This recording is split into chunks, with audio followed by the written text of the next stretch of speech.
Hello everybody, welcome back to my channel. Today I am going to walk you through the process of making your own applesauce. Yes, we have made applesauce and I hate making applesauce. But do you know why I do it? Because I get these little sad eyes that say, "Mommy, please make me applesauce." And I do it, but I hate it. So let me show you how I hate making applesauce. Let's go. We were fortunate this year to get apples off of my aunt's tree, so we didn't have to pay for apples. However, these ones did not have a lot of juice to them. So this is 27 pounds of apples roughly that we're looking at in these bags. Then we made a concoction of just water and lemon juice to keep the apples from turning brown before we get them into the roaster. Thoroughly wash your apples, and at this time we placed them on a cutting board, and what we're doing is peeling the apples, and these ones were not sprayed with any kind of pesticides, so you really have to be careful with that because you don't know what might be underneath the peel. So keep the peels that are good, and we're going to put those in a glass jar because we're going to make apple scrap vinegar out of those peels.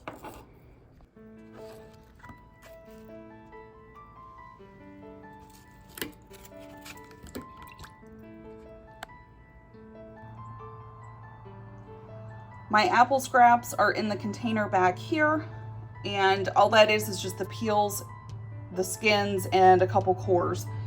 And in front of me here, I have a quart of water. So what I'm gonna do is put in a tablespoon of sugar, and then I'm just gonna stir this around until that sugar dissolves.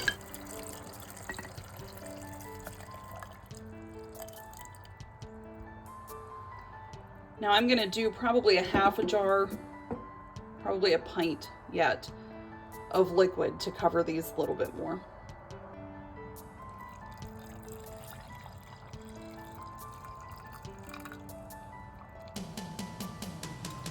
Now you're gonna see the apples are floating to the top. We don't want that to happen, so let me show you what to do. This is a fermentation weight, and I like this kind because it has a gripper on the top that when it's time to pull this out, you can actually grab the top of it. Now, if you don't have one of these, you can use a half pint or quarter pint, preferably quarter pint jar, fill it full of water, and then just place this right on top. Push that down until all of your apples are submerged under your sugar water.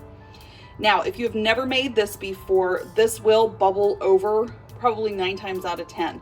So put this in some type of a shallow dish so that when the fermentation process starts and this starts rapidly bubbling over, you don't make a mess. This will attract bugs, so I suggest getting some cheesecloth, cutting it to size, and especially with the type of container I have here, I'm not using the lock lid on it just yet, but I am going to use a rubber band to secure down my cheesecloth with.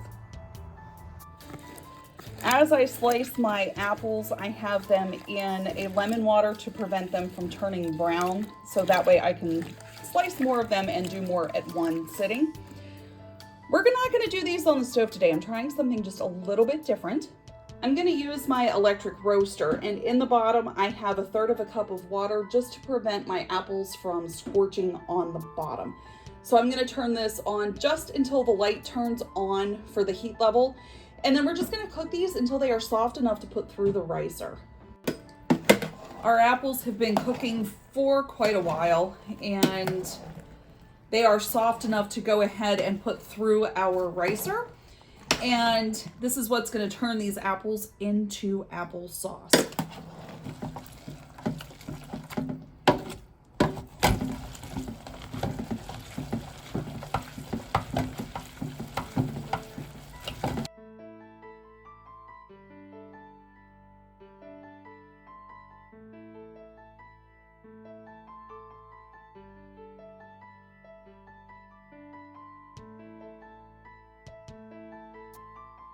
To this recipe, we have to add lemon juice. So it's 4 tablespoons of lemon juice for every 12 pounds of apples that you have. 1, 2, 3, 4. Let's stir that in. I have to add 8 because I had quite a bit of apples. Once this is stirred in, I recommend tasting it. And if you use like a tart apple, you may need to add just a little bit of sugar. And I would do this actually by the tablespoon. I know that seems odd, but you don't want this to be too sweet. This definitely needs sugar because we didn't use a variety of apples.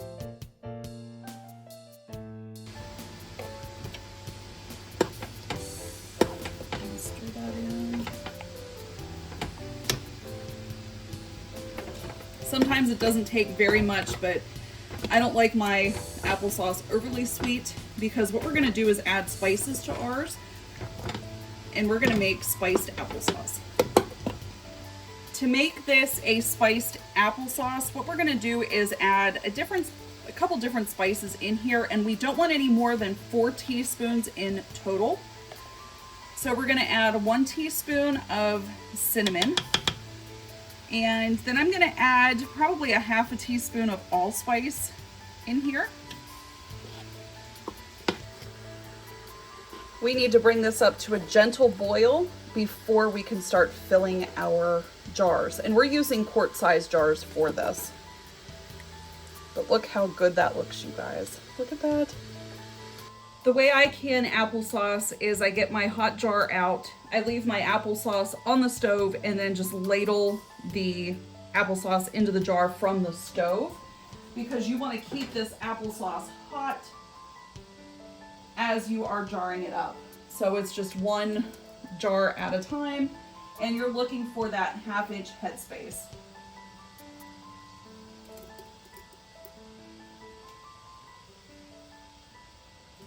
Now with applesauce, it's always a good idea to make sure you debubble really, really well to get all of those air pockets out.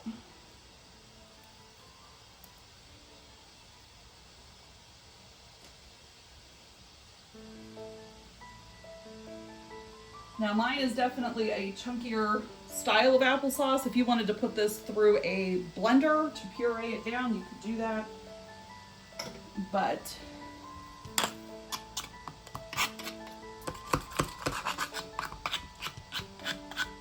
you want all those air pockets out.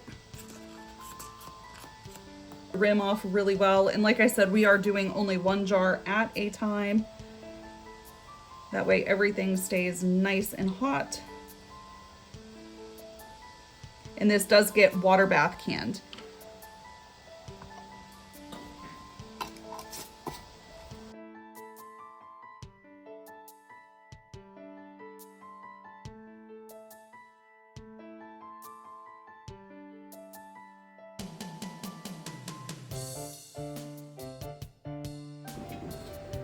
Once this reaches a rolling boil, we are going to water bath can both pints and quarts for 20 minutes. So we did end up with 5 quarts of applesauce, and I will say it did turn out pretty good because we had a little leftover that we tried for supper, and it was delicious. So as much as I complain about really despising, hating, like I hate making applesauce with a passion, but it does taste pretty darn good.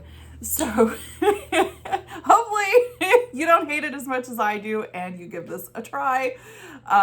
But if you have any other ways to make it that like don't hurt your hands and isn't so time consuming that it takes up your whole freaking day, let me know and we'll catch you next time. Bye.